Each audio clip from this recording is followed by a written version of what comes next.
And welcome back to the Blue Door Pub Thunder North. You're now the Bull with Andy Carlson, Minnesota's 87 best daily podcast.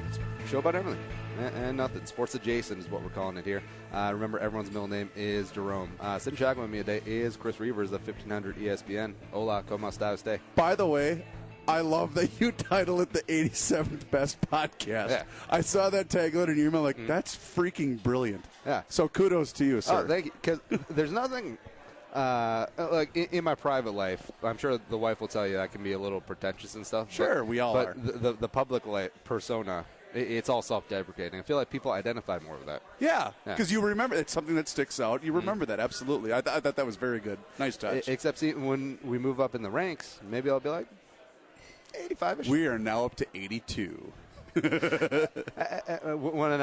If I'm ever struggling for content, I'll have to go through and just like name off like who's above. Oh, right. Yeah. You'll find like some guy that's doing a podcast, like in his mom's basement, and he's calling up old 45s or whatever. Yeah, things like that. That's cool. No, just list Tom Bernard and like Sue Hand like 17 times. Yeah, that's how we roll. If you want to get this show, it's on iTunes, Stitcher, iHeartRadio. Spread the word, add to the Jerome Army and whatnot. Oh, bullshow.co, the website. It's fixed. Yeah, long story. Covered that yesterday. But yeah, Chris, excited to have you in. Well, thanks for having me, man. I was excited. I was a little. It's interesting because when you do radio for a living every day, and then you get invited to be on a podcast just like this, and you're always wondering, what do you want to talk about? But see, for me, I never care. I work with Joe and Pat. We're honest to God, and this people. How do you know what you're talking about? I don't. I'm on the air every day from 1 o'clock until 6 o'clock. And, I mean, I'll get an outline from Reusse for the ride from 4 to 6. But outside of that, I never have an idea what I'm going to talk about. What does that outline look like, typically? Honest to God, though, Patrick is very he's very prepared. He always knows, like, a couple of ideas of what he wants to talk about. Obviously, we have benchmark guests, and usually every day you'll have, whether, like today, we talked to Jalen Myrick today, fresh off him running the best 40 time in the history of the Big Ten. So Patrick with that is very, very good about sending out a detailed guest list and whatnot. But with Joe, Mike cracks at 1 o'clock, no idea what's coming out of his mouth. But I'll tell you this, and I have learned so much about doing radio from Joe Soucheray in that it forces me to be prepared. And it forces me to pay attention to everything outside of the world of sports. But I'm, on that show on Garage Logic, I'm the sports guy. That's the reason why I'm in that chair. But it's always made me prepared to deal with every other thing outside of the world of sports, and I've always appreciated that. Garage Logic, you're the sports guy. On every other show, you're just the other guy. Right. I'm the guy that's there for witty comments and making fun of everybody else around the entire Twin Cities metro area. Yeah, it's like when Jimmy Kimmel was doing radio in L.A., he was known as Jimmy the Sports Guy. Yeah, right. Yeah. That's the same thing. Yeah. Well, and so here's what's funny, too, is, the landscape of radio, people always talk about, and you and I were just discussing this, what's the future of radio. But I remember when I first got into radio in the Twin Cities, it was the summer of 2001, and I was working at a station across town, and everybody was fearful of satellite radio. Oh, satellite radio is going to kill everybody. There is always going to be the need and the desire for locally driven hosts who are in tune to this market, that are from here, because we're Minnesotans. We don't want to hear an outsider's perspective on how we should lead our life. And I've always said that, with guys like Joe and guys like Pat, and even to a certain extent, Judd and Mackey and everybody else that's been integrated into this radio station, there's always going to be that need, and it's never going away, regardless of what the future holds. And a lot of it's shifting online. Podcasts, just like this one. I mean, there's a lot of that focus that's being driven, but it eventually will be primarily an online world, but there's always going to be the need for local content. Now, do you think, well, obviously the medium will change, but yeah, I like what you say about the local angle and everything, because when Dave Damashek was going out in L.A. to do national radio, it took about a week of him talking about the Patriots and whatnot. Right. Until it was like, talk about the Lakers and the Dodgers. Get out of here. Well, and I look at the ESPN format. Now, granted, with our relationship with ESPN, it's a bit different whether you're doing television or you're doing radio, where when you're doing ESPN television, you've got your 5 main bullet points. And what is it? The NFL, the Lakers, the Jets. You've got those big bullet points because you're trying to appeal to a mass, wide-ranging audience. Where when you're doing a show centrally driven here based upon the 15th, the 16th largest market in the U.S., Vikings are always going to dominate the conversation. They just are. And some shows in this market focus primarily on the Vikings for 3 hours a day. But that's why I've always appreciated guys like Reusse, because while interviewing an Augsburg wrestling coach at 5:40 in the afternoon might not appeal to a lot of people, Pat doesn't give a damn because he wants a sport like that, a school like that, and a coach like that that's been doing it forever wants to give him his 15 minutes. And I think that I have so much respect and appreciation for that. But what do you think of the Vikings tendering Adam Thielen, though?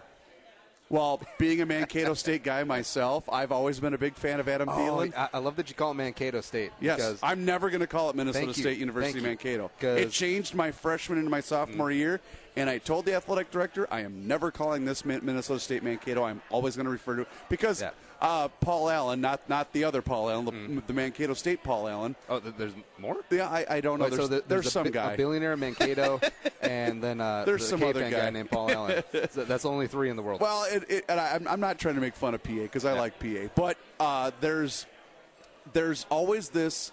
And my mom graduated from Mankato State when it was still Mankato State, and I've always said I'm always going to call it Mankato State. So Thielen, Adam, it's guys like him that make me love sports. Yep. It's guys like that came from nothing, walked on a Division II school, earned a scholarship, went to a tryout camp with the Vikings, busted his ass. I hope I can use that word on your podcast. Oh, yeah.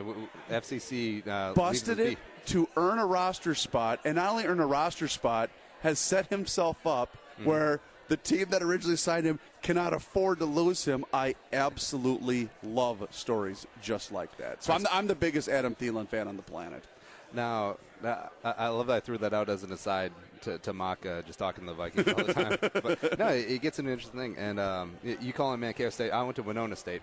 And roughly about the time that it changes, it's like his mama called him Clay. I'm going to call him Clay. Right. Yeah. Yeah, it's like your buddy Jimmy growing up. Yeah, he's Jim now. No, he's Jimmy. He's my buddy Jimmy. Yeah. It's the same thing. It's like Mitch Trubisky at the Combine. He's like, I would like people to call me Mitchell. Okay, Mitch. Okay, Mitch. Or I've seen this, Ricky Wagner, obviously Vikings fans have an affinity for him. Hopefully he signs here and stays in purple, coming over from the Ravens.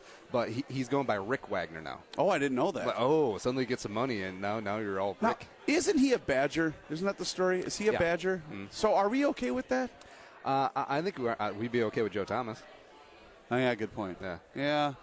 Well, and the thing is, I think that's – I don't think that there's the disdain for Badgers as there is for the other area. And obviously the Packers are the gold standard of hatred amongst Minnesota sports fans. But I don't – at least me personally – and it's funny because my wife is from Iowa.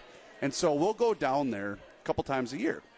And I will always catch hell from them about how rotten the Gophers are in whatever aspect of sport. And I'll just say – I don't know why you're wasting your time. I don't care.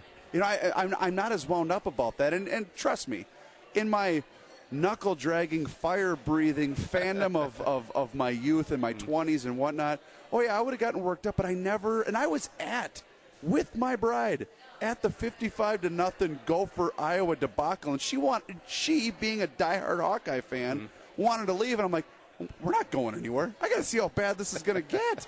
We're watching history unfold right before our very eyes. I do think that. Did I even answer your question? I have no idea if I did. I don't even remember what the question was.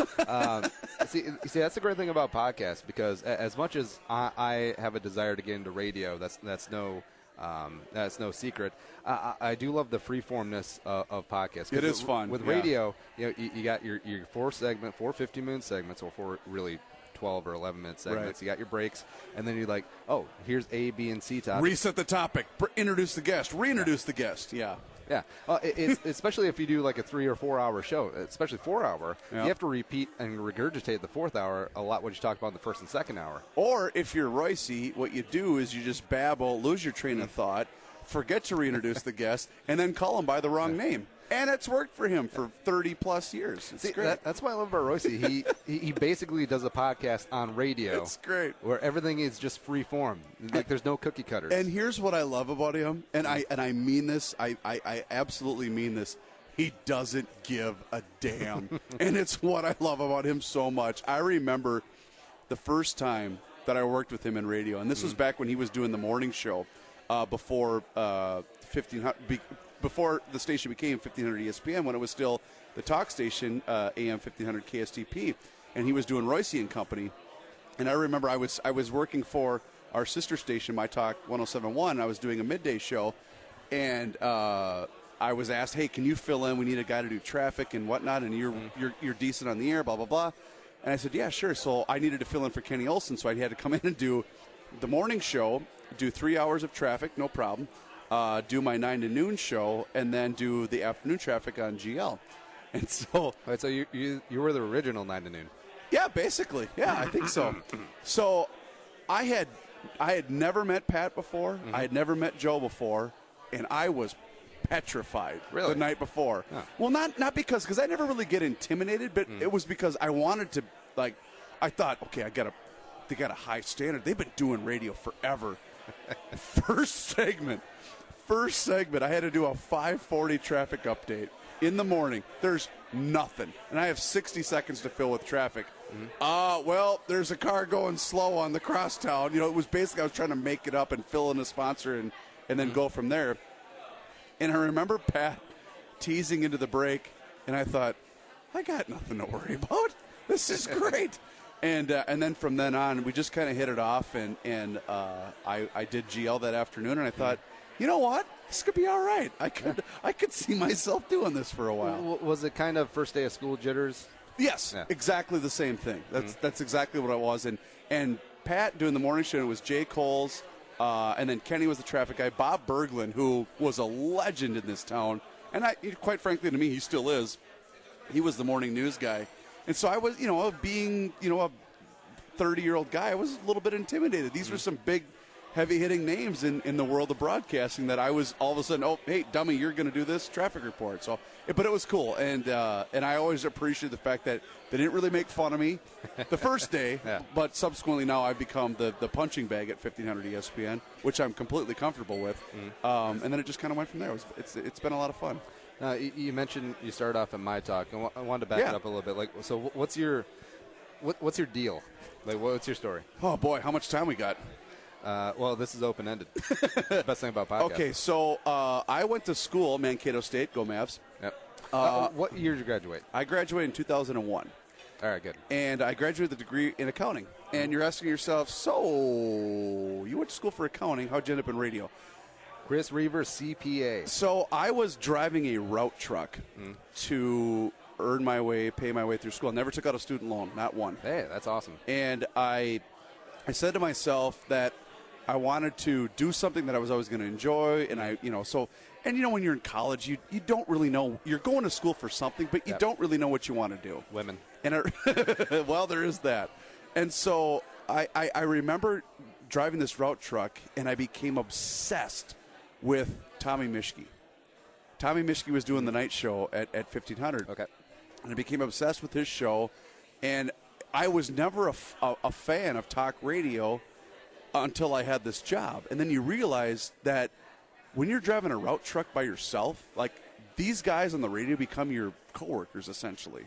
You program your stops around when they're taking their breaks, and I thought, oh my God, this is what I want to do. Yeah. So I worked at KDOG for about 6 seconds. Where's KDOG? 96.7 KDOG, the hit music station in Mankato. Oh, well, there you go. I worked there, and I wouldn't even say I worked there because I stack CDs for them a couple times a week. Man.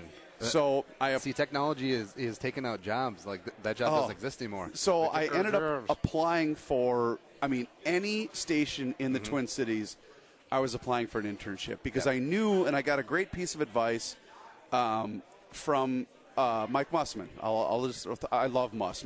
I'm from Faribault, Minnesota. Muss is from Owatonna, and he gave me the greatest piece of advice. He said, "Kid, if you really want to do this, you have to be dedicated, you have to bust your butt, and you got to work for nothing for a while before you're going to get your opportunity."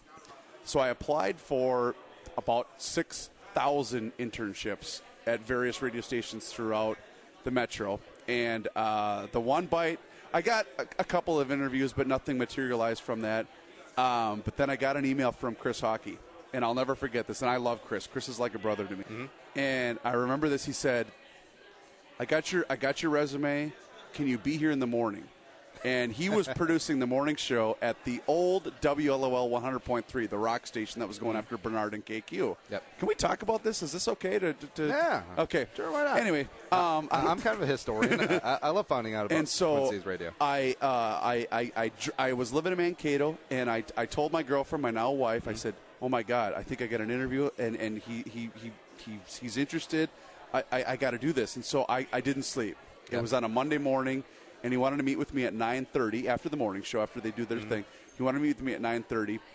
I literally didn't sleep the night before. Wait, so you showed up like Charlie Sheen in Ferris Bueller's Day Off, just like all punchy and stuff? A little bit, but I had enough wherewithal. I was 21 or 22 at the time. Yeah. I was just about to graduate from college, but I was handling all that. Yeah, exactly. So I had said to her, I said, I can't screw this up. I have to prepare myself. And Did you wear a tie? I did. I had the. I didn't want to wear the jacket with everything else, but I had the dress shirt on. I had the tie on, and I remember sitting in the old Dan Rauscher building, 6th Street, downtown Minneapolis. Yeah. I remember I had this crap can car. I mean, I had a 1987 Pontiac Bonneville. It had 240,000 miles on it, rust on every aspect of it. And I pulled in. I didn't know where to park. I was familiar with downtown Minneapolis, but not all that familiar.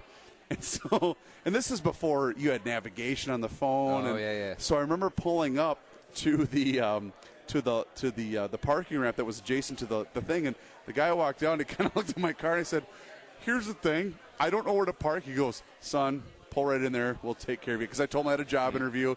He kind of had that smile, like, "All right, I'll watch after this kid." So he let me park in the guest parking right in front. Didn't charge me. How about that's that? Awesome. So I said, "I'm literally just here for a job interview. I think it might take an hour. I'm not sure." Parked in, walked up. I was so nervous. I sat because I had also applied for an accounting position at Clear Channel, which was Clear Channel at the time. And so I'm sitting in the lobby, and I'm nervous. I have my satchel, that had nothing in it important whatsoever, but I had to just look the part. And I remember the program director at the time was Tom Deirdre, and he was the program director of WLOL. And he looked at me and he said, "What you here for, son?" I'm like, "Oh, I'm interviewing for an internship." He goes, "Oh, okay." He's like, "Well, what you go to school for?" I'm like, "Went to school for accounting." And he and I sat and BS'd for like 8 minutes. I had no idea who this guy was, but I'm just a talkative person. I love BSing with strangers. It's one of my favorite things ever. I love the airport. Oh. And so he said, "You're here for an internship with accounting, huh?" And I'm like, "Well, yeah." And he's like, "Okay." So he leaves. Chris comes out and gets me, and he and I sat and talked for over an hour, and it was life-changing, obviously. Did he have bedazzled jeans back then? I'm trying to think. I don't think he did. I don't think he had bedazzled jeans on at the time. Because as a guy who's coming up in his 30s and having a kid and a mortgage and whatnot, those bedazzled jeans are starting to enter my sphere. Yeah. But I'm still saying no. No, I wouldn't do it. If I get divorced, maybe. But sorry, I interrupted. No, that's okay. And so I literally, this was, I think, it was either a Monday or a Tuesday morning. And I remember I sat and talked to him, and I kept thinking, "Oh my God, don't say that. You're screwing it up." And just tell him about me. And, listen, I said, I remember the one thing I said to him, I think that resonated with him, as I said, I'm kind of a goofball. I can be, a little bit whatever, but I said, no one will ever outwork me. And that's something that was instilled to me by my dad. I watched my dad work, 2 full-time jobs growing up, and I've kind of applied that same theory to my life where no one's ever going to outwork me. Did he make iPhones? No, God. Right. That would have been so sweet if he did. I think I said that to him, and he said, "Well, can you start on Monday?" And I went, "Does this mean I have the job?" Hey. So, and then a couple of months after being an intern for him, I was hired by, I think this is fair to say, his wife, Lauren McLeish, was the program director at Cities 97, and she said, "I need a morning show producer," and here we are. It was awesome. I mean, it couldn't have been better. I produced the morning show at Cities for 3 years. I was out of radio for a couple of years, and then after I got married, I looked around and said, I need to get back into radio. I don't want to have a real job. What was the real job? Was it accounting-based? Kinda. Was it making iPhones? No, it was not. God, I wish it was. An American iPhone would suck. Yeah, it really would. I was working in the corporate world, and I looked around, and I remember saying, because I don't want to give the company I worked for, even though I enjoyed my time there, I don't want to give them an ounce of publicity. But I remember my wife and I got married in October of 2007, and I said, hon, I think I'm going to wake up one day, I'm going to be 50, and I'm going to be miserable. Yep. I want to go back to radio. So my general manager back at Clear Channel was Dan Seaman, who is now my general manager here. I knew he was working for Hubbard, and I said, hey, I shot him an email, and I said, hey, here's the deal. I'm just looking for something part-time, trying to get back into radio because it's something that I love, I care about, I miss terribly. Just wondering if you have anything. This is great. You'll love this. And so he says, yeah, you know what? Why don't you come on in? I think I have something. I think I might have something for you. I said, okay, great. I walked in, knew that at that time, KSTP AM was the home of the Twins, which I'm the biggest baseball fan in the world. Walked in, he says, how you doing? How's life? I said, well, I got married, blah, blah, blah. He says, well, here's the thing. I've got this show on My Talk 107.1. I went, oh, God. And he goes, so tell me what you think about My Talk. I went, well, you got Lori and nice, Julia. Signal strength. And he goes, you don't know a damn thing about 107. I go, haven't listened to it for a second. And then so he laid it out, and he said, well, I've got this host, Colleen Cruz. Andrew Zimmer had just left to go to the Travel Channel. And so Colleen needed a co-host / producer. And I didn't know a damn thing about Colleen.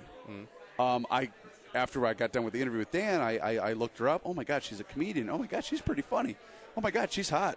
And I said... Not necessarily in that order. Right. You figured that out. And I said, okay, well, and so he said, this was great. So I met with Amy Daniels, who's the program director, and she said, well, listen to a show, which I did, and she said, make notes and tell me what you would do to fix the show.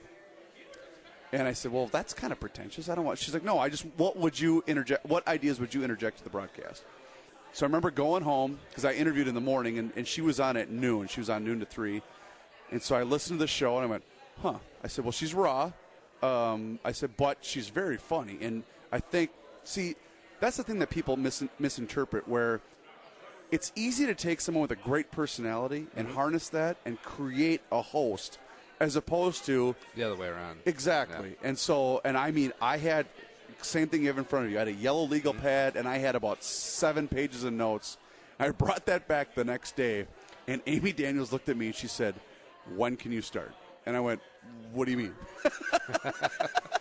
So it was great. I absolutely I can't thank her, Amy Daniels, Colleen Cruz, and that for the opportunity. And then kind of morphed into me being split between both 107 and 1500, or AM 1500 KSTP, for a couple of years. And then when our show on My Talk went away, I was moved over to 1500 full-time, and boom, here we are. Here we are with some delicious burgers. Just oh my God! So I got which one did I get again? You got the Jiffy. I did get the Jiffy because Rookie's a good man. Rookie's a burgerologist, a gourmand, as it were. He recommended the Jiffy. I asked him today. I said, I'm going to the Blue Door. It's been a couple of years. Yep. Which one do you recommend? And he said the Jiffy. I always got my usual breakfast Lucy, but you guys know that. So we're going to dive into this. I'll be right back more with Chris Reuvers. But you should get your ass down to the Blue Door Pub, especially during Lent, or if you don't celebrate Lent, before Easter. Same thing. They run Oh My God every Friday, $12. All you can eat cod and $14 pitchers of Indeed B-side Pilsner. Get both. You get entered in a drawing. You can win a lot of stuff, including 2 nights at Chase on the lake in Walker, Minnesota. Picturesque. You know where Walker is? Oh, yeah. Is it good? Oh, my God. Have you never been? I've never been. Oh, my God. You have to. It sounds beautiful. Like, I've been told many times by guests on here that Walker's beautiful. I haven't taken time to look it up. It sounds like a fake city. No, well, here's the thing about Walker. Walker's great, but northern Minnesota is vastly underrated. Because those that have experienced, and I don't own anything up there, but I always love, like we do every year we do the live broadcast for the golf opener up at Dutch Cragen's place, up on Gull Lake. And every time I go up there, I look at my wife and I'm like, why do we not come up here more often? Because it's the best part of the state of Minnesota. And then, like, the hawk-sized mosquitoes eat your face. Well, there is a little bit of that, but when you're near the lake, and then the accents get thick. Yeah, that is true. Yeah, they do get very thick once you get north of 694. There's no doubt about it. That's all she fans.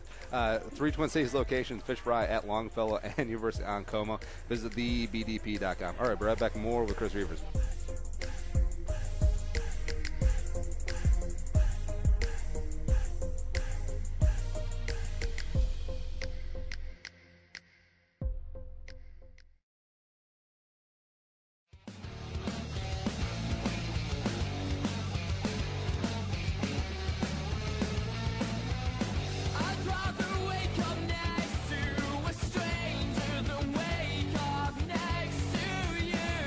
And coming back into the Blue Door Pub Thunderdome, sitting here with my man Chris Reuvers, 1500 ESPN. And hey, you won't be sitting down here.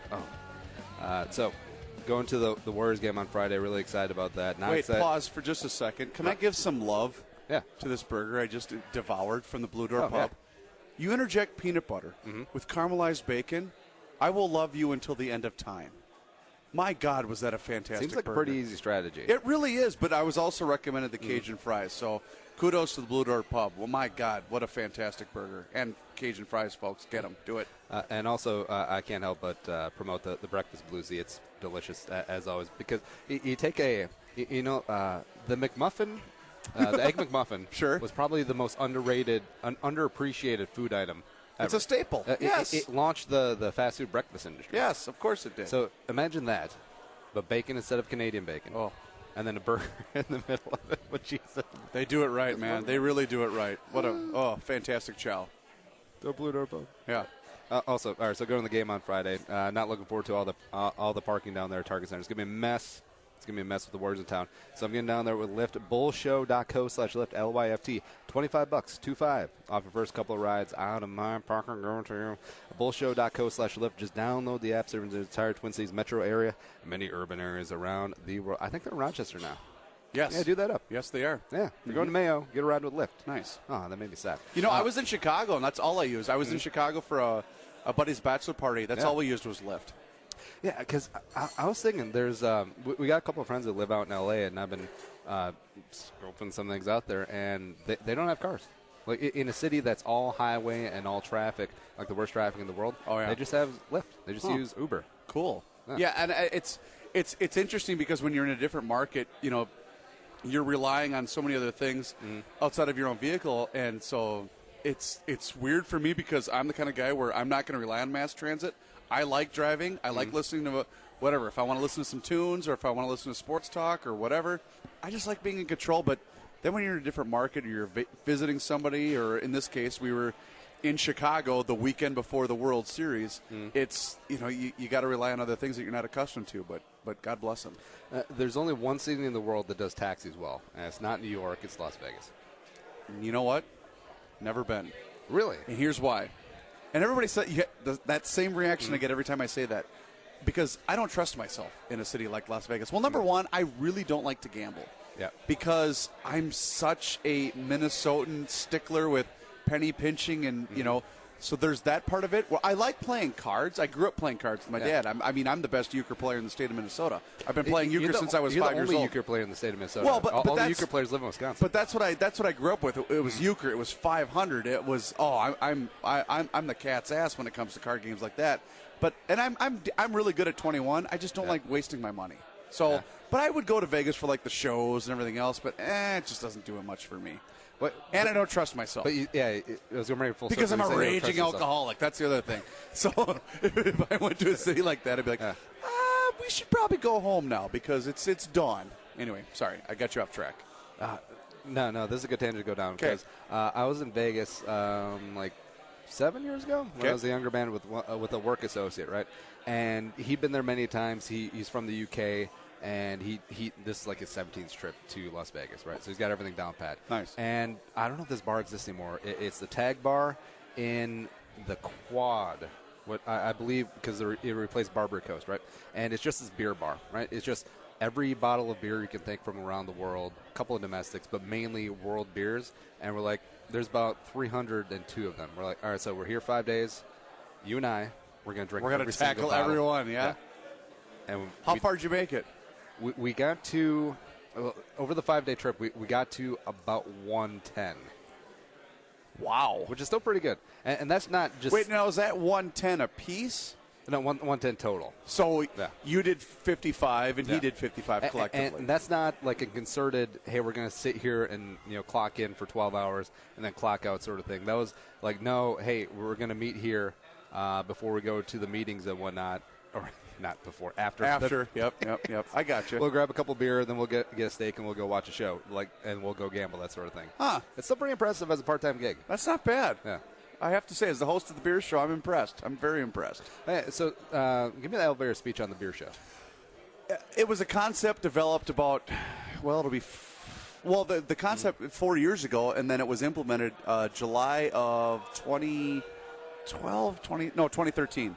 And it was interesting because there was such, as you can attest, the explosion, the growth of craft beer was such that it needed an entity, it needed an outlet. And I, having a kind of a basic familiarity, and at the time, back then, I thought, oh, I really know.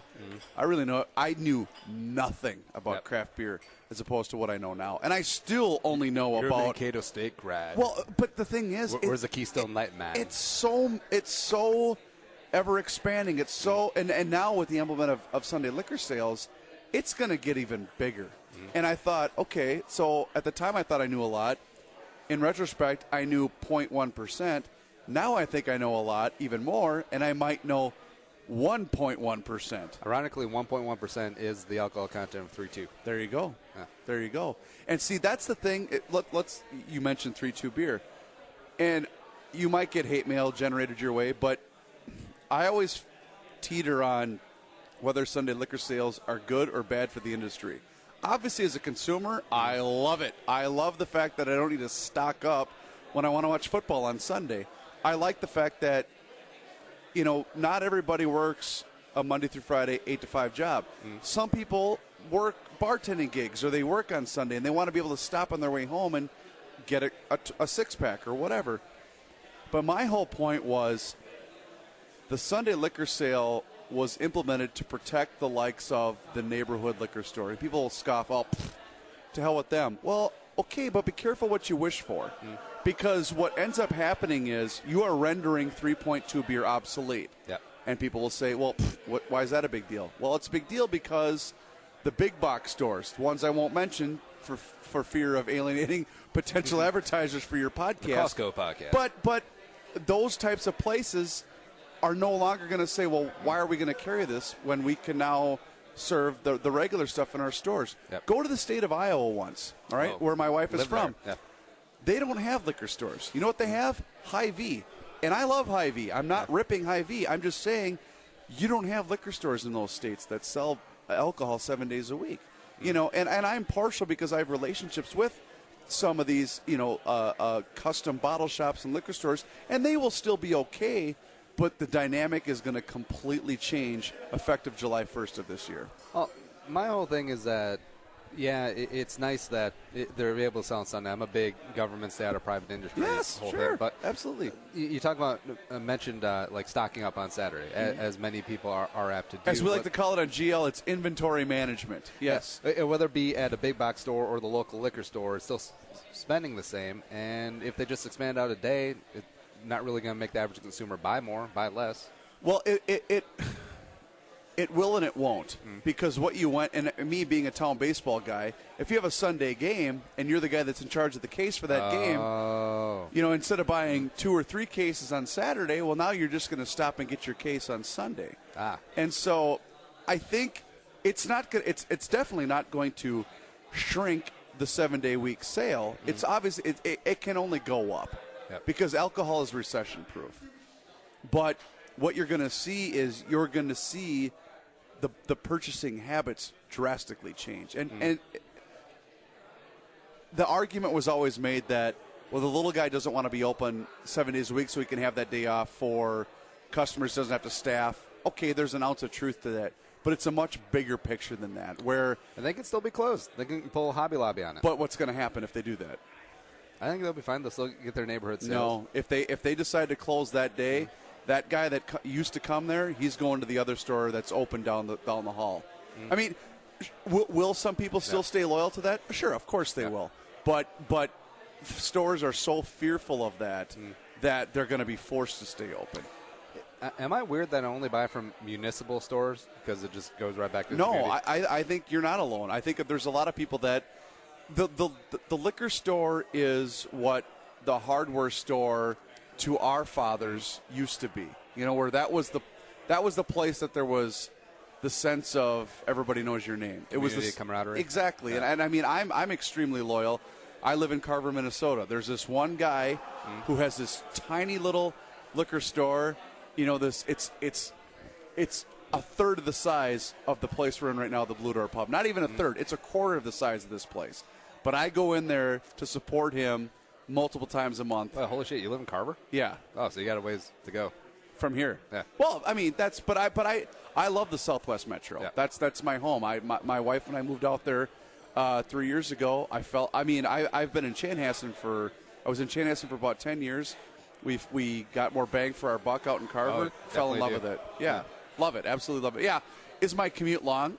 Whatever. I mean, to be honest, it's. But you love driving. I do. I love to monitor the competition and yell at people when I'm listening to sportstalk radio. It's great. Wow! I really got off on I don't know how the hell I got there, but I got there. I don't know. What'd you play in baseball? I was a pitcher. I was an outfielder. Thought I could hit. I was okay. What was your time on the gun? If you're bringing the heat, the old number one. I think the fastest I was ever clocked was 84. It's not bad. That's Charlie Sheen speed. Yeah. Well, thanks. Yeah. But that was when I was absolutely trying to throw my arm out fast. But for me, it wasn't ever about. And this is what I've always. Mackie and I always argue about this when it comes to baseball. Well, Mackie and I argue about everything because he's my little brother, and he's the I think I know everything, but I like to tear him down. And I love Phil. But I've always said it doesn't matter about velocity because that was his big argument with the Twins these last couple of years and how, they don't have any flamethrowers. It doesn't matter. It doesn't matter if you can throw 100 miles an hour. The bit. If you can't locate, it makes your pitch meaningless. And that has always been my biggest argument. And it's not that I'm against the sabermetrics crowd. Believe me, I know that they have a place in my favorite sport in the grand old game of baseball. However, there's only so much stock you can take into the sabermetrics. It's why the likes of Brian Kinney, I would pay to watch get hit by a bus, because that is not the end-all, be-all of watching baseball. There is still a human element to that game. It's why I don't want robot umpires. It's why I don't. It's what makes baseball great. Well, his WAR was 1.22. Right. Well, and again, I know that there's a ton of validity, but I don't need WAR to tell me that Mike Trout's really good at baseball. Yeah. I know that Mike Trout's really good at baseball because I watch Mike Trout play baseball. It's why I think when the White Sox got a haul for Adam Eaton, he was a product of the WAR and the sabermetrics generation, where I'm not saying Adam Eaton's a bad baseball player. Adam Eaton getting 4 top prospects from a different team is a completely different story. And God bless the White Sox for doing it. They capitalized on it. But I remember seeing that trade going, oh, my God, this is a product of present-day baseball. And so, again, how did I get there? So to answer your question, if I did. What did you play in baseball? I was a pitcher. I was an outfielder. I was in charge of team morale. And I still play. Faribault Lakers. Let's go. Go Lakers. Town baseball. If you're not a fan, you're a baseball guy, right? That was my first sport. That was my first love. Sure. Love Kirby puck, etc. Played baseball through high school. Got away from it. Got more into Major League Baseball. Didn't help that the Twins sucked for a long time. Sure. But I'm making a concerted effort to get back in. Here's what I would advise to you and to anybody else that's a baseball fan but that's down on the Twins. Yep. Screw the Twins. I love the Twins. I'm going opening day. I go every year. I take my sons, take my wife. I have a blast. Go watch a town baseball game. Oh, yeah. Go find a park. I don't know what part of the metro you live in. Southwest. But I've been to a Meesville game. So you've experienced the grandness of it all. Yeah. The Meesville Mud Hens have one of the best town baseball parks. In fact, Todd Mueller wrote a great book Town Ballparks of Minnesota. Seriously, look it up. It's a fantastic read. And he did a expose, and I think he did 25 parks in the state of Minnesota. And obviously one of my favorites is the Mini-Met down in Jordan. Best. Meesville is up there, and I don't remember if Meesville was included, but Todd tried very hard to include so many different aspects of the state of Minnesota. The state of Minnesota has 300 town baseball teams. 300 town baseball teams. Think about that. And I'm in a league, the Faribault Lakers, and my personal favorite ballpark, Bell Field in Faribault, Minnesota. We're in a league of, I believe, 13 teams. So he goes around and he finds all these cool, unique stories on all these different ballparks. I couldn't stop reading it. I've read his book 5 times. And you're seeing all these cool, unique, interesting stories. But that's what baseball's all about. It's about character. It's about history. It's about nostalgia. And it's what I love about the game. There's a park, and I'm forgetting the name of the city. It's way out in the middle of nowhere, rural Minnesota. Way out there. Do you know what the outfield wall is? 2 gravel roads. And they intersect in center field. Okay? There's not a foul pole. There's lines painted. Wait, so is it just the road? Is it up on a dike or what? You have to. There's a wall. Wild just scored. Nice. What's the score anyway? I can't see the TV from here. Maybe they didn't. Blues are up 1-0. Anyways, maybe they got a penalty. Yeah. Sweet. But there's a hill that leads up to the gravel road. Well, that's the warning track. That's viewed as the warning track. And he told the story because he came on the air with us, and he told the story about how the left fielder had to tell the center fielder there was a car coming, so he couldn't go after the ball. The ball hit the top of the gravel road, which is a home run. Yep. And I thought, that's character. You go down to Union Hill. Do you know where Union Hill is? No. Union Hill is a suburb of New Prague. It's a town of... New Prague has suburbs? A town of a church, a baseball field, and a bar, and a couple of farms that are around it. The left field wall is a barn.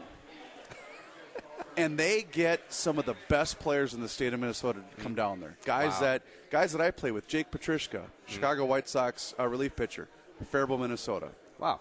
Jake closed the game in Union Hill a couple of years ago, and I went, yeah, this kid's probably going to the major leagues. Yeah. Shane Gunnarsson, product of the Golden Gophers, draft pick of the Minnesota Twins, Faribault, Minnesota. He was a product of town baseball. I mean, there's so many cool and unique stories, and there's countless millions of them. Glenn Perkins and I BS'd about town baseball because he was playing for the Lions Pub Warriors, and how he says to me, he's like, yeah, if this Twins thing flames out, I might go back and play town baseball. Because it's a part of you that I'm going to be 40 years old in November. I'll be a part of it till the day I die. It's fun. Now, see, I'm glad you did that route instead of slow pitch softball. Well, I did that too for a little while, but it didn't scratch the same itch. It's because they're a bunch of jabronis. Kind of. I mean, it had its place. I was on one of those really super douchey competitive teams that traveled and it was fun at the time. This is before my wife and I had kids, even before we got married, and I thought, okay, this is kind of fun. I'm going to go to California and play in this tournament, and I'm going to go to Kentucky and play in this tournament. I thought, this sucks. I'm not because any a-hole can go out there and hit a slow pitch softball.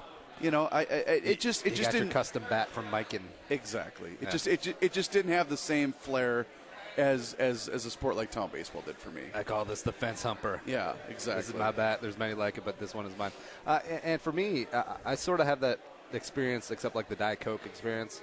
Like I grew up in Rushford, Minnesota, and that's southeast corner. Like near Caledonia and whatnot. That's the only corner. Rushford Peterson. You have to lecture me, son. I know where that is. Yeah. No, we're damn good at it. It's a football area. Like I always explain we're the only corner of the state that doesn't give two shits about hockey. And for me, like baseball in the summer, and I played all the way through high school in like Legion ball and whatnot. And it was all about just hanging with the fellas. Summer, nice. Well, that's got to be in Royce territory. Is that near Fulda? How close to Fulda is that? I don't know. Fulda, Slayton, that kind of area?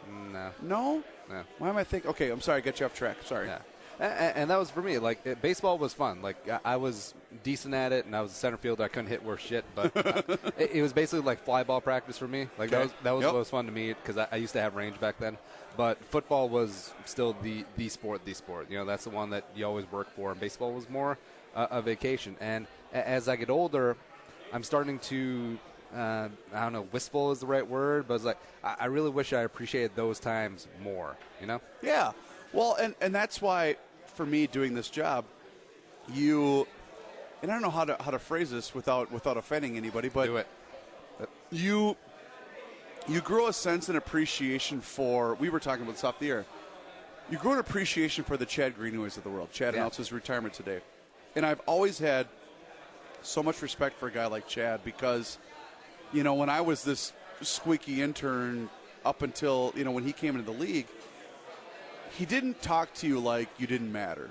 He treated everyone with respect, which folks, you don't get that with pro athletes. They can smell fear and they can smell weakness and they will exploit you. Yep. And some will do it in a joking way. Chief among them, Kirby Puckett. But guys like Greenway are so different than the modern day superstar, where it's that sense of entitlement. Because Chad came from almost the same background as I did. He was a farm kid, like I was. He told his dad, I'm going to play pro football one day. I told my dad I was going to play pro baseball one day. They both had the same reaction. You're a dumbass.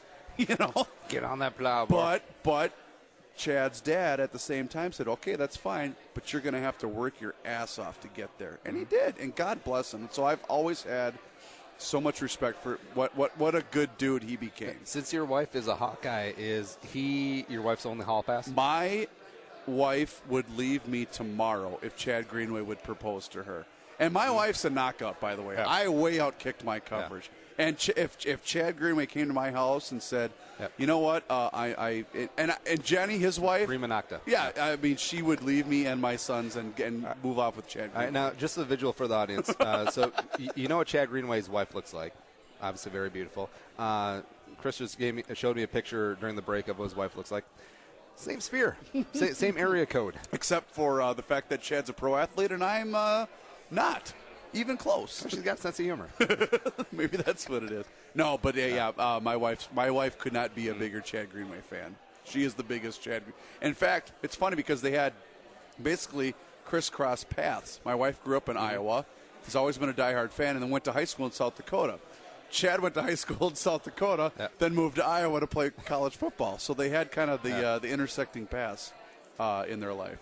And it's funny because in the past couple of years, Chad has been a liability on the field. Like, he hasn't had the same panache, as it were, and teams actively scheme towards the end of the year to keep the Vikings in base defense, keep 52 on the field. But you also have to keep this thought in mind, too, especially in the world of football. You got a shelf life that's shorter than any other sport. Ooh, I was getting to the non-insulting part. Oh, well, but I guess my point is, and because I have friends that he can't play and blah blah blah, and I'm not even talking about Chad, but that's a sport where when you lose it physically, you better have it mentally, or you're done. Sorry, I interrupted you. No, I was getting to the part where I don't insult Chad, which is a running theme. But young kids forget nowadays that Chad Greenway used to be a beast. Oh God, and what's funny is, Royce and I talked about this today. You look at his career numbers. He was 4th all-time in tackles for the team. Yep. I think he was 3rd all-time in interceptions. I forget the total numbers, but the tackles is what stood out to me. Obviously, he's a linebacker. That's the numbers that matter to that position. He was 3rd all-time. He was 30 behind, is it Jeff Simeon, for 3rd place all-time in Vikings history. He missed his entire rookie year. Yeah, ACL. You think about that now, and Chad could have come back and played this year, but I just think his heart wasn't in it. And once you lose that, that's a sport where you can't fake it. Yep. You got to be all in, or you're going to get your ass handed to you. And I think it was just a perfect time for him to walk away. But think about if he had played his rookie year, how much better his numbers would have been. So so I get what you're saying. Yeah. Where teams are scheming against you, but his year in 2008, before they had the fantastic year in 2009, because remember, Chad Greenway was the last player franchised by this team in 2007, whatever year it was. But he was the last player franchised by the Minnesota Vikings, and he was a machine back then. So, yeah, no, you could chalk him up for 110 tackles a year, just like clockwork. Yeah. And I see a lot of his skill set in Eric Kendricks, and I think as good as Kendricks projects to be, and I'm a big Eric Kendricks fan, if he can have a career that touches like the plateau of Chad Greenway, that's a damn good career. And a lot of this, and Zimmer even touched on this in his press conference, and I think this is an underrated facet of what Mike is trying to implement with this team. And he even said, I relied on Chad a lot in the room to relay a message. And I think that was part of what dismantled this team this year, where, yeah, of course, they had their limitations, especially with offensive line and injuries and Adrian going down in week 2. But I think the most underrated facet of what happened to the Minnesota Vikings, and trust me, I've been a season ticket holder since 1994. Yep. I've been a diehard fan, and now as an observer from the outside looking in, the most underrated facet of what happened this year was the loss at Philadelphia. And not just that they lost. That was kind of expected. But it was the message that Zimmer sent to that team afterward, and he used the word that you never use in football, and you called your team soft. And I think, and Mike might admit this, might not, he lost his team that day. He lost his team that day, and you saw stretches where the defense didn't play as well as they did. That game that they hosted against Houston to make them 5-0, I was there with my dad, I was there with my uncles, and I went, holy Christ, they're going to the Super Bowl. This could be the team. That was an absolute ass-kicking. And they were still limited up until that point. But after that, after he used that word soft, he lost his locker room. And I'm not saying that the players don't care about Mike Zimmer, and I'm not saying that this team can't still rally, because I still think that the vast majority of the players in that locker room still like playing for Mike Zimmer. But that's a word you can't use in football. You use that word, you're throwing a grenade using a word like that. I have a theory about Mike Zimmer. Now, obviously came up through the Bill Parcells tree. And Parcells doesn't get the credit he's due for being a mind game Machiavellian motivator of players. That's the fair. way he would throw Phil Simms under the bus to motivate Lawrence Taylor, or throw Lawrence Taylor under the bus to motivate Harry Carson, and all that other stuff. And I think Zimmer saw that. He's like, all right, I finally got my chance. And I'm going to start doing that. I'm going to start pushing buttons.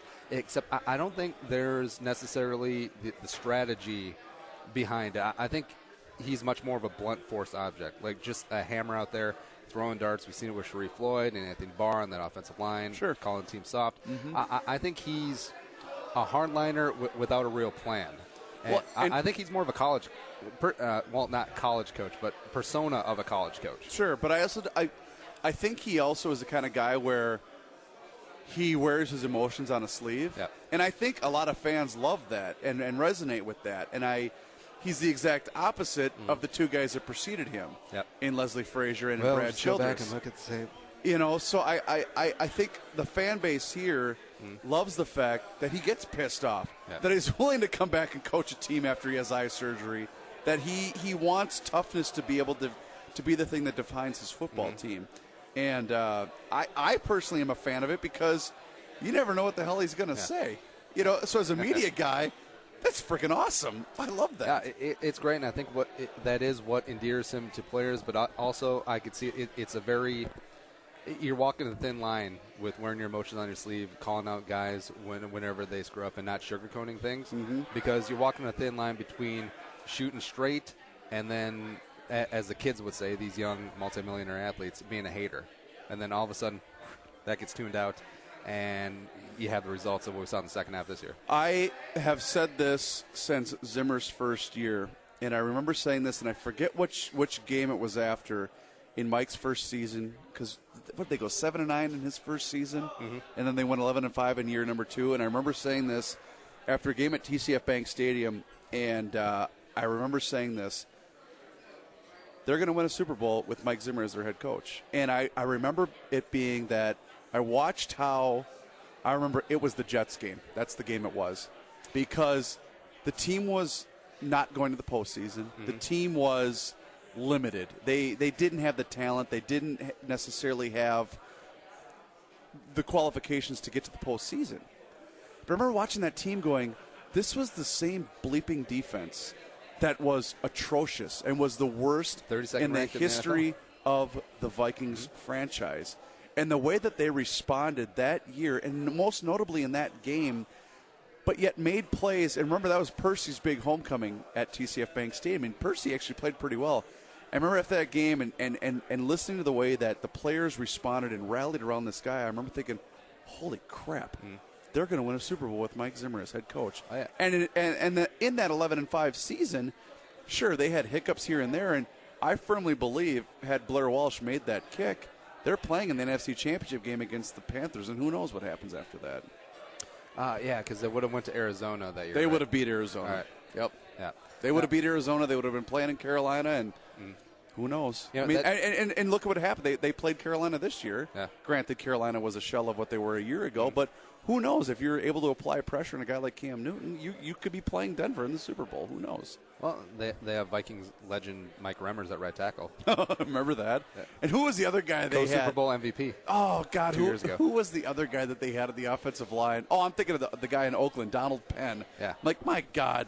And now here's the biggest weakness of the team is the offensive line. Donald Penn's actually pretty good. No, he's great, but he was a practice squad player for the Vikings years ago. Yeah. Oh, do you remember the Donald Penn Jared Allen game when Penn was in Tampa Bay? Yeah. Yep. I do they remember that game. squared off a Thursday night game. I do remember that Doug game. Martin scored like 4 touchdowns. You know, for my that was the fantasy team. game that single-handedly led the Wilfs to order Spielman to sign Josh Freeman because Josh Freeman threw for like 360 yards in that game. And that's what led the Vikings to sign Josh Freeman, was that game alone. Yeah. Wow, we are really going down memory trail here, aren't we? Anyway, sorry. Speaking of memory trail, someone who's probably hitting the dusty trail, Adrian Peterson. Thoughts on the divorce?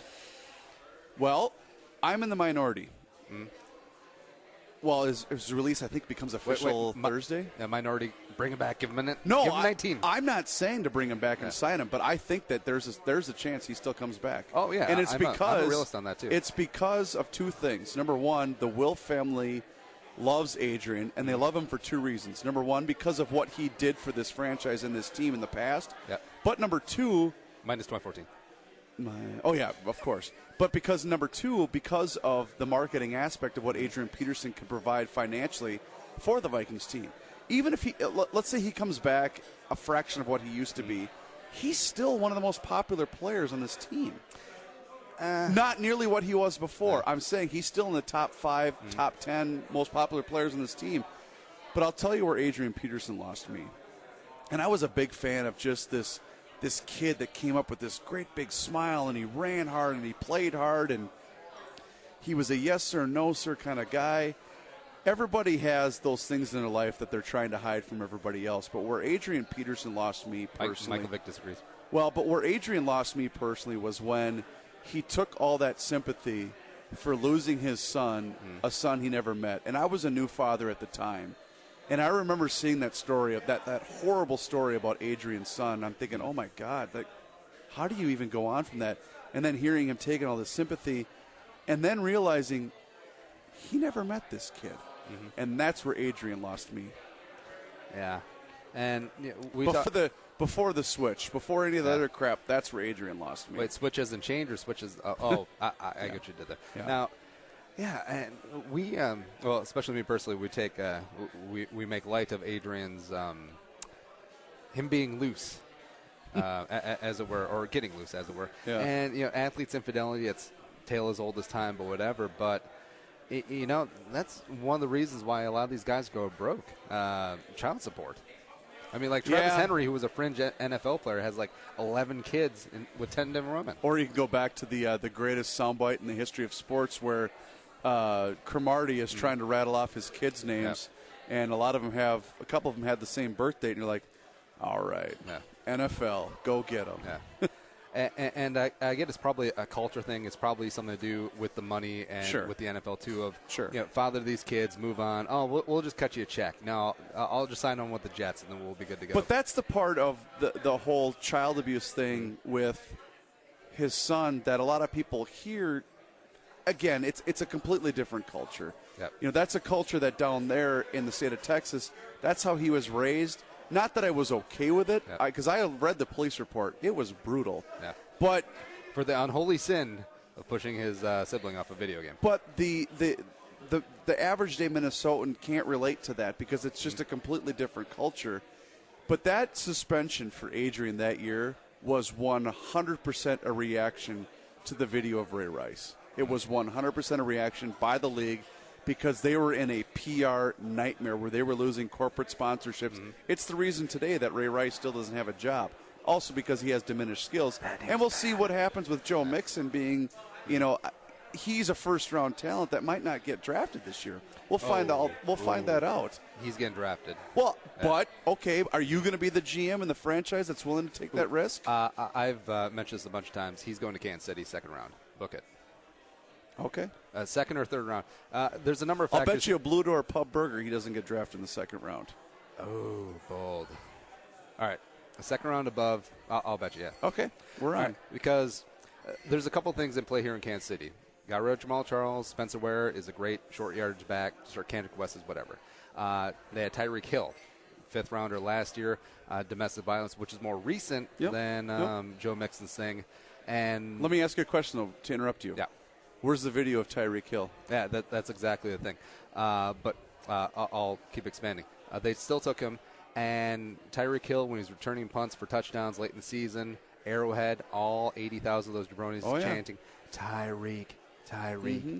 It's helped normalizing the process. Andy Reid, very stable in his job, took a chance on Michael Vick in 2009, very well publicized. So they have this culture, and the executives are safe in their jobs. And also, don't underestimate this, Kansas City, a lot of Sooner fans in that area. And Sooner fans were very quick to embrace Joe Mixon coming back and Bob Stoops kind of being like, Here's the difference, though. It's a deep running back draft class. But number two, this is a league that is predicated upon minimizing distractions to the 10th degree. And I can't see a scenario. And if I was a betting man, would I bet that he gets drafted? I bet he gets drafted. Yeah. But do I think he's going to get drafted high? Not a chance, because there are so many teams that have so much to lose in the PR game. There's only one Bill Belichick that could draft you and me in rounds 1 and 2 and still be fine. Yeah, that's the other spot that I point out that Mixon could go, because Belichick could go. Sure. Absolutely. Absolutely, he could. Yeah. And also, very randomly, Bob Quinn, who's from the Belichick tree, is GM in Detroit. Him coming out and saying that it's a shame that Joe Mixon wasn't able to go to the Combine, that really raised some eyebrows, too, because that didn't quite get the response that I thought it would be. So I feel like a lot more teams have Mixon high on the board than you would think. Yeah. And again, I mean, could I be wrong? Absolutely, I could be wrong. I just don't see a scenario where a team is willing to risk it, given the PR nightmare. Again, seeing all the backlash that the Vikings had to deal with Adrian Peterson, their star player, their beloved player. And again, pardon the pun. Here is the biggest thing Joe Mixon has weighing against him is he didn't get the chance to show his empathy at the NFL scouting combine like a lot of other players might have. And the fact that that video is still out there and everybody's seen it and everybody's already formulated their opinion. Yeah, I think just between him and Ray Rice is that Mixon still has ability and Ray Rice didn't as much anymore? Sadly enough, yes, that is. Yeah. And there's a bunch of other incidents in Mixon's past that shows he's got anger issues. Yep. So, but I don't think that's going to count against him because he's 21, 22 years old and still has skills. Yeah, we'll see. Which is unfortunate. But taking up a bunch of your time, but a couple more items. So, Adrian, 2017 is who? If I had to place the pie chart of where he's going to be, I still put it at 30% he comes back with the Vikings. What number? What jersey number or what financially? What cash number? I think I could see the Vikings giving him about $5 million a year with an incentive-laden $5 million. Yeah. So $5 million plus X number of bonuses if you achieve so many yards, whatever. I would put it 25% New England. I still think there's a 20% chance he goes to Green Bay. This isn't going to add up to 100, is it? Let's see. I'm at 30. I'm at 55. I'm at 75. The next in line, I could see Oakland. Tice, Del Rio, they like that kind of a back. He kind of fits what they do offensively. And then after that, I have no idea. But I still think the greatest percent chances he's coming back here. Because I think Adrian is very aware of his legacy. Yep. And that's all he cares about is his legacy. Not the only thing he cares about, I'm sorry. That's a lot of what he cares about is his legacy and his yards and his total and his place in the echelon of NFL running back history. Do you think Adrian, if you gave him LSD and made him tell the truth, like complete truth serum, if you would rather have the all-time rushing record or one Super Bowl ring. Does LSD make you tell the truth? I don't know. I might just made that up. But anyway. You know what? I don't know. I mean, because I think it does matter to him. I think winning does matter to him. Do I think if he could pick one or the other, he probably would pick the rushing title. But I think he's got less of a chance to achieve that. So maybe he does. Now maybe he's at the point in his career where he does want to win a Super Bowl and might be that New England is the most appealing team to him at this point. I guess I don't know. If I had to pick one or the other, I guess I would probably say that he wants the rushing title. But, you know, when he's at this point in his career and he's not so far off, but his best years are behind him. I think he'd be the first to admit that. But, yeah, I guess. I don't think he would. I mean, he's not, like I said, he's self-aware enough to realize that, okay, I'm not worth $18 million a year anymore. The First Take interview, what really stood out to me is when he mentioned $18 million, that $18 million that I earned, by the way. Just throwing it as a side, like, you ass. And like the day the Vikings announced they weren't picking up his option, he just releases this video of him working out. Yeah, because that's the main concern that we have about Adrian Peterson is him being in shape. But he's also, I mean, I can't believe I'm now in a position to defend Adrian. He's also... Lots of people have been in a position to defend Adrian on the field. But he's also in a position where he has still got to protect his own brand because this is his earning. Adrian's not going to go the Peyton Manning route and be the pitch man or the Brett Favre route and be the pitch man for 16 different companies. He's in the business of capitalizing most on his athletic and football playing career. So, of course, and that's what he's known for, is working harder than everybody else. And you can't dispute that. So I guess I didn't find it shocking whatsoever that's the route that he chose. But he's got to do what's best for him because that's the game he's Peterson for Tesla. We're going to the moon. That could be his next route. Who knows? That'll be his first route that he runs. Ba-dum-boom. Ba-dum-bum. I will not going to lie. I'm definitely in the minority. I would love to see Adrian go to Green Bay, strictly for the LOLs. Oh, it would be. I mean, you want to talk about storylines. Yeah. Think about Adrian going to Green Bay and the Packers winning the Super Bowl at U.S. Bank Stadium. I will risk it for the storyline. We are talking about screw Gary Anderson missing the field goal in the 1999 NFC Championship game against the Falcons. You're talking about the dagger in the backs of every Vikings fan out there. Yeah, Vikings Brett Favre looks at it as like, that's cold, man. Oh. That's cold. Because that's exactly what would happen. All right, so take off the media cap, put on the fan cap. If you could guarantee that the Packers do not make Super Bowl 52 in your stadium, U.S. Bank Stadium, right here in the heart of Minneapolis, but to guarantee that the Vikings had to go 4-12 in 2017, would you sign up for that? Wait. Or Okay, would you roll the dice? So Vikings go 4-12, the Packers don't make the Super Bowl? Yeah. As a fan? No, because there's nothing worse than covering or watching a lousy football team. I mean, say what you want. When the Twins were 59-103, at least there were, for me anyway, there were still things to watch. That was a long time ago. That was last year. Yeah, the development of guys like Buxton and Kepler and Sano, and at least there were elements for me as a fan to still be able to tune in and watch. There's nothing worse than watching a horrible football team because it's the ultimate team game. There's no individuality to it whatsoever. No, I would not want that. I remember the 3-13 season in God, what year was that? Whatever it was. 2013. Wait, no. Whatever year it was. 2011. The 3-13 season was just horrible. God, it was just. And I went to a handful of those games. I'm going, this sucks. This is awful. No, I would never sign up for good, though. Percy returned a kickoff 100 yards for a touchdown in San Diego. God, that's right. And oddly enough, that's the day Adrian signed his $100 million contract. That was the high point. That was the peak. And then you watch Donovan McNabb skipping worm burners across the Soldier Field turf, and I'm like, how the hell is this guy an NFL quarterback still? I think Christian Ponder would still be a viable NFL backup if Donovan McNabb wasn't so fat and terrible. Well, maybe. I remember watching Christian's first game, and I went, oh, my God, this kid can't play. All right, last question. Oh, actually two more. Yeah. All right, so left tackle, what's going to happen there?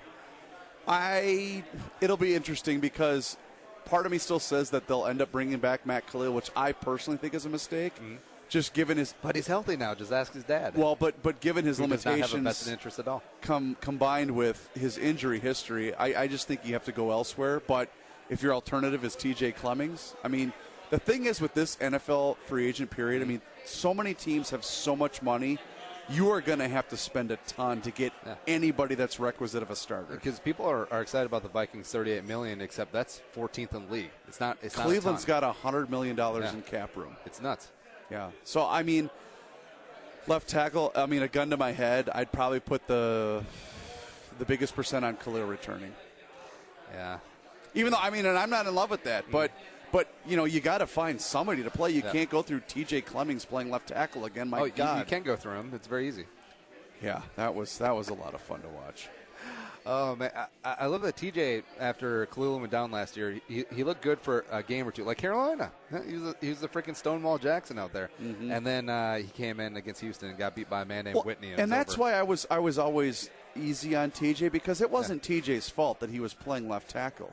He's not a left tackle, and you're asking. It's like me asking my 5-year-old kid to drive a stick shift. Yep. He doesn't know how to do it. Why would I get mad at him for attempting to do it? That's the same thing. Man. Matt Khalil, I feel like is in the same vein as Chad Greenway. Like, he's the nicest. He's extremely he's a nice, great guy. polite dude. Yes. He's also very self-aware, and he owns a bunch of Pieology shops, one here, one in Mankato. He gives free pizza to the media, by the way. I don't know if you know that. Did not know that. Check that out next year. And I feel like he's the kind of guy who doesn't love football as much as everyone else, but because he's 6'5" and good at it, change, right. Yeah. And Big Brother loves football, sure, and that kind of forced him into the family business. Well, and I guess I don't know that part about him, but I'll be the first to say that he's not alone in either this sport or many others. That there's a lot of guys that just do it because this is what God blessed them with the ability to do. There's a lot of guys, whether it's baseball, hockey, basketball, whatever, that they just do it because, oh God, I can make a lot of money doing this, and I'm okay at it, but my heart's not in it. You know who's chief among them? Robert Smith. Robert Smith was the first guy that said, you know what, I'm just not willing to risk it anymore. Yeah. Oh, we interrupted bingo. We did. That's okay. We'll bring it up. Speaking of born to do something and make a lot of money off it, so radio. Yep.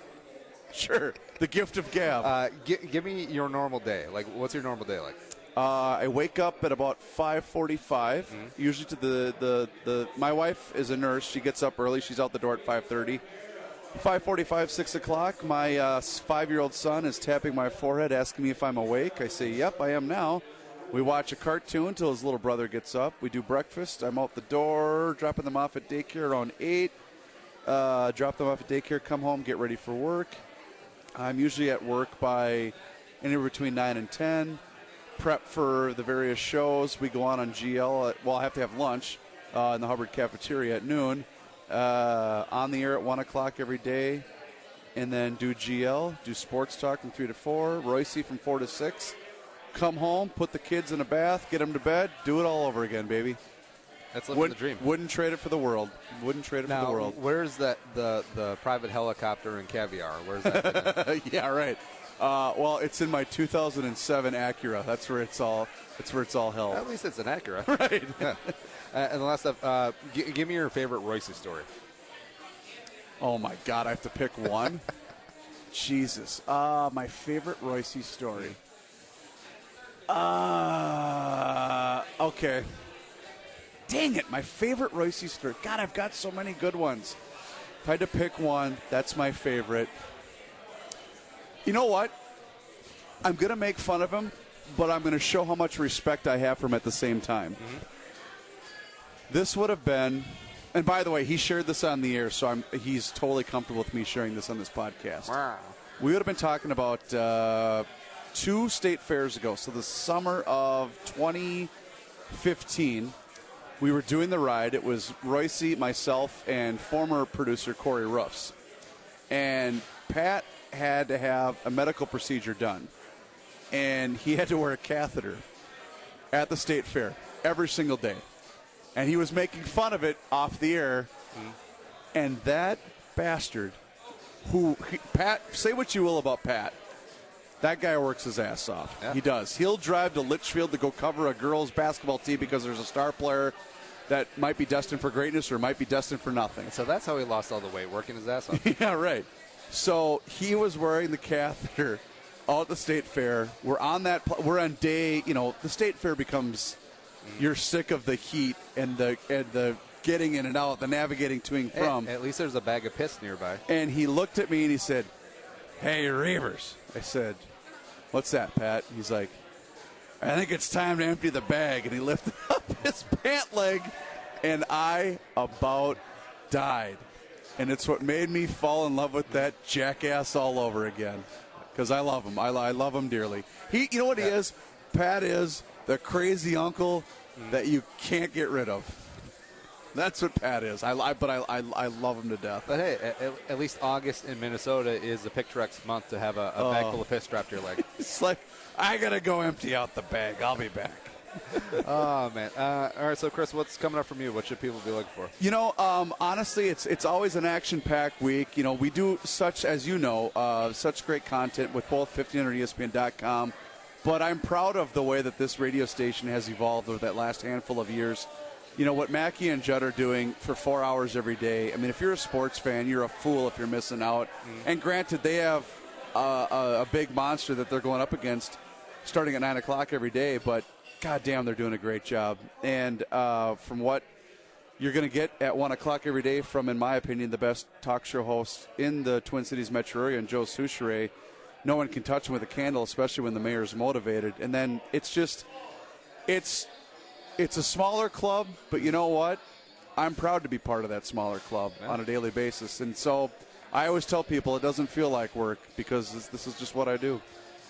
My favorite thing about Soucher is that when 1500 switch over to sports, he's just like, I'll stay. Just change the signs around me. Just move the furniture on and just leave me alone. But here's what's the best thing about Joe. From the outside looking in, you might say, well, he's not really a sports fan. I disagree. Because Joe loves golf. It's his favorite sport. Baseball's right behind it. Oh, I should say. What's the deal with afternoon radio hockey. Talk host loving golf? Well, it's hockey. It's hockey, it's golf, and it's baseball. Yep. But what made Joe, and if you haven't done so, you got to look up some of Joe's sports writing columns. Look up the book Souch. It's all of Joel's old sports writing clips from the old Minneapolis Tribune days. And what separated Joe being a sports writer was he became the king of observation. And his ability to watch a game and see it from just a completely different perspective, because he's not going to watch a baseball game like you and I are going to watch a baseball game. Yep. He's just going to see different nuances and be able to articulate them in a way where he can't be touched. I mean, there are people who have copied what he has done and created a successful show on their own. Yeah. That'll go nameless at this time. But my point is, he's the king of that, and that's why I have always had so much respect for what he does. Ooh, overtime. Give me your favorite Soucher story. Nodding my head like, yeah. Miley now I have to license Miley Cyrus. Oh, I'm sorry. I'm sorry about that. My favorite Soucheray story. Pockets. Favorite Soucheray story. Like someone who maybe doesn't know Joe, they're from a younger demographic. Give them a little story that will give the inside, the elevator speech on Joe Soucher. Joe has, and I always say this with the utmost respect, off the air, which is a lot of things that people don't get with him, Joe is an artist with profanity. Yep. And his ability, and Pat's too to a certain degree, because off the air they both swear like sailors. Yep. But Joe's ability to insult you with the most profane, obnoxious diatribe ever, but yet still giving you the sense that you're my guy and you're in the club, I'm in awe at times. Like the way he'll cuss out Rookie during a commercial break, you effing bleeping dip bleep, and it's but come over and pick me up because we're going to go out for dinner. I'm like, oh my God, that's incredible. He's an artist. Yeah. He's an absolute artist. But that's why he is the mayor. Yeah, he's the mayor. He's the king. He's everyone. Chris Reuvers, follow him on Twitter at Chris Reuvers, one word, 1500 ESPN. Thanks for coming on, man. Hey, dude, thanks for having me. It was fun. If you enjoy the show, tell a friend. Add to the Jerome Army. Thanks, producer Allie Sorensen, for not making me sound so stupid today. But for Chris Reuvers, I'm Andy Carlson. Andy alongside Nara. Bye. We'll try better tomorrow.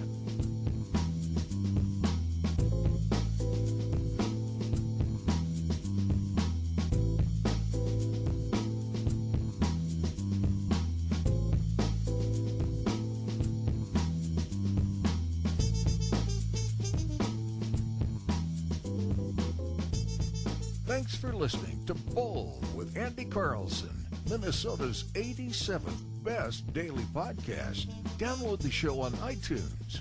Everyone's middle name is Jerome.